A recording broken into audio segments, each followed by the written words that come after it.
Hello everyone and welcome to the 11th episode of my Morytania only Ironman series. In the last episode we completed our magic grind at Barrows and then proceeded to enter our very own house to complete the In Darkness of Hallowale quest. We also got a bunch of gear upgrades, and in this episode we are going to start off with getting even more gear upgrades. We are continuing to murder this giant skeleton in order to get our Rune scimitar.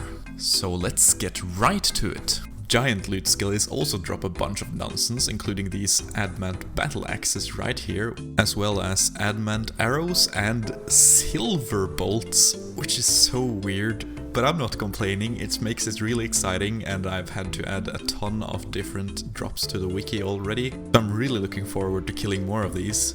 Okay, I spoke too soon. It's been about 150 kills now and I haven't seen Rune scimitar yet, and they take a long time to kill, so I'm going to complete the creature of Fenkenstrain so that I can AFK a bit as a break to the grind. Even though it's just a RuneScape reenactment of a classic book, I think this quest is really enjoyable, while gathering body parts is all sorts of fun. The main draw of completing this quest is to unlock experiments. With their high HP and low defense, they are excellent to AFK train on. This will allow us to get a bunch of combat stats while not paying much attention at all. And here we go, quest completed. This grants us level 30 thieving. We also get a Ring of Charos, which will actually allow us to access the Werewolf Skullball course. But we can also get agility experience from temple trekking, so let's not play Skullball. Ever. Ah, the sweet relief of not having to pay attention. We have trained a bunch here on these monstrosities now, and from this we will get level 68 strength. Feeling nice and refreshed, I will now return to the giant loot skeleton. The Tarn Lair music is so good, oh my god! 1 smack, 2 smack, red smack, blue smack. At least these guys drop big bones, which might be useful for training prayer later on, since we can use the Ectophanctus. It's real, oh my god! 253, oh my god.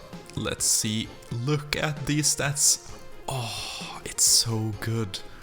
Yes, 253 skeleton kills before I got this. They take so long, so let's just test this thing out. Oh my god. Let's see if it can actually hit the skeleton at all. I don't even know. Oh, those hits. Feels good, man.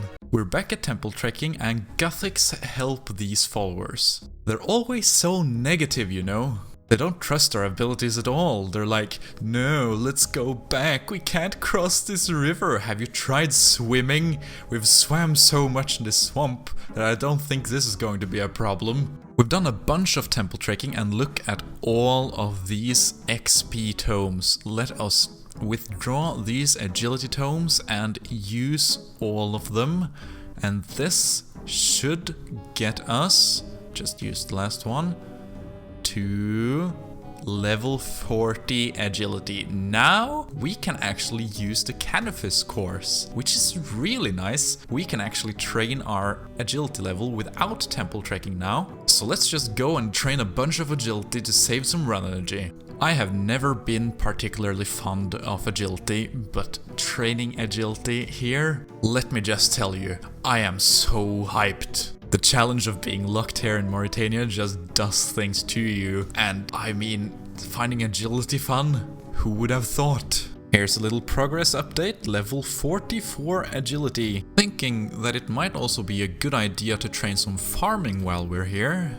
So here's level 22 farming. Now I actually get these seeds from the Mire Key caves, so let me just quickly show you where. Here we are killing goblins and hobgoblins in the caves, and look at this spider right here. That is the bane of my existence. They are actually even worse than the animated spades. They will always be aggressive to us, so we will have to de-aggro them every time we farm for allotment seeds.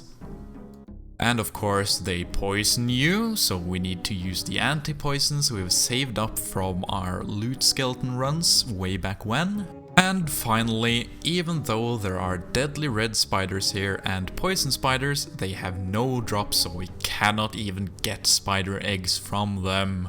Oh look, an armor upgrade! That armor is too small for a human.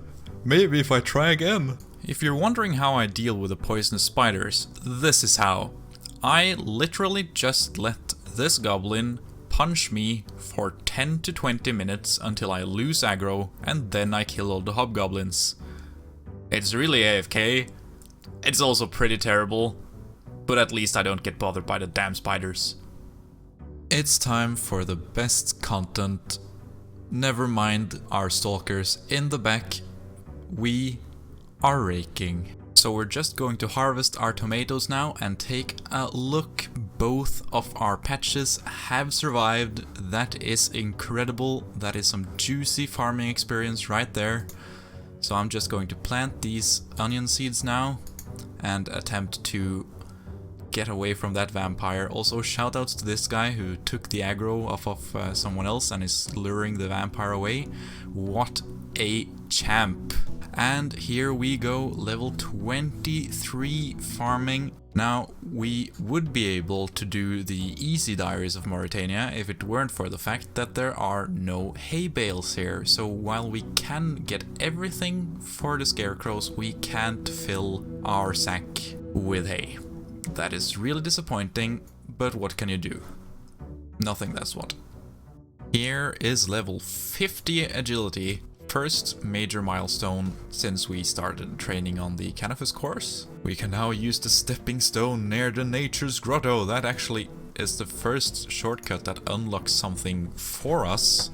If you see down here, we can now get here to this island. I don't think there's anything useful, but now we can enjoy the scenery of the mage training arena and just look at something else than the swamp for a while.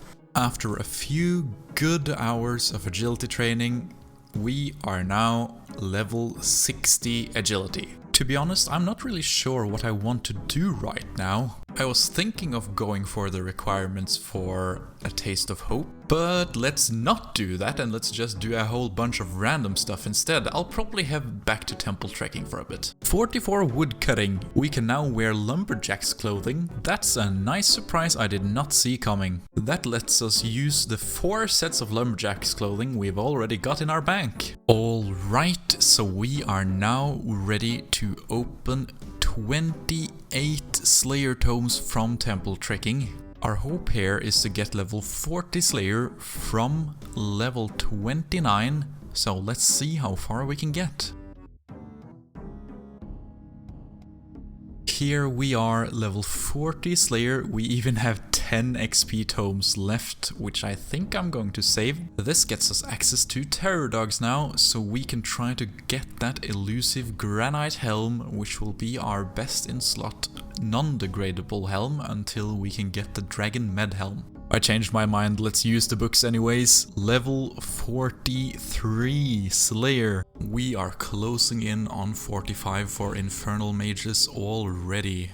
Holy shit, boys, we actually got it. 18 days dry of an XP random, and now we can finally put this into Hunter again. It still won't get us a level, but it'll get us closer. At last. 2 more randoms until we get level 2.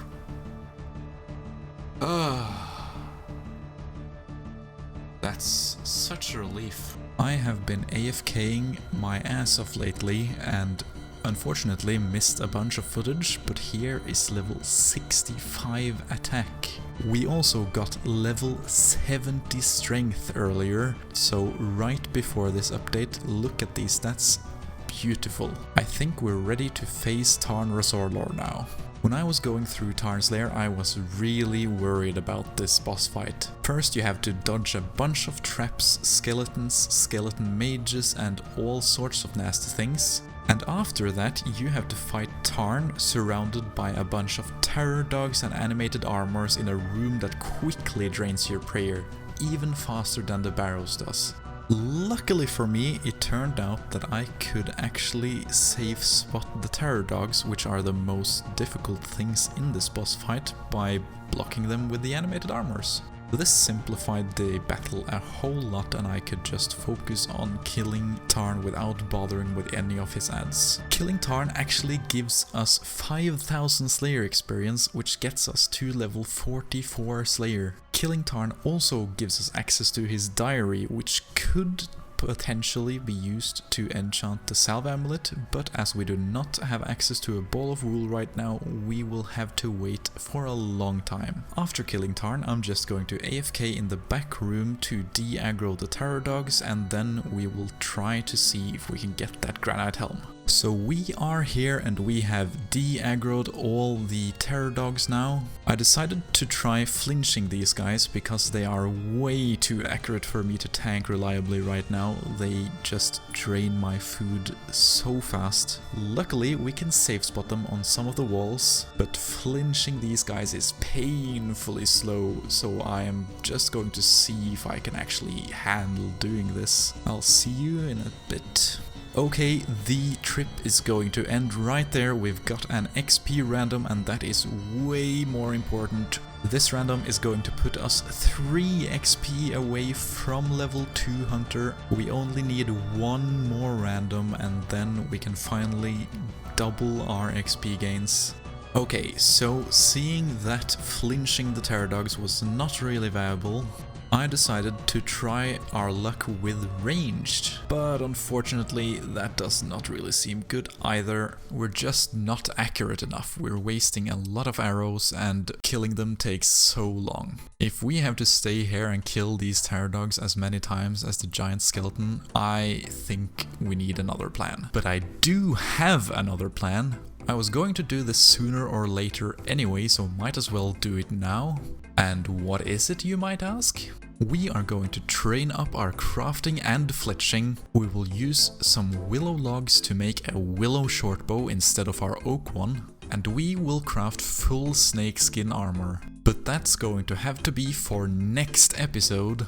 So once again, thank you all so much for watching. If you enjoyed this video, please remember to leave a like and also subscribe if you would like to see more. And I'll see you all next time, when we will hopefully be able to both complete the crafting grind and get our granite helm. See you all soon.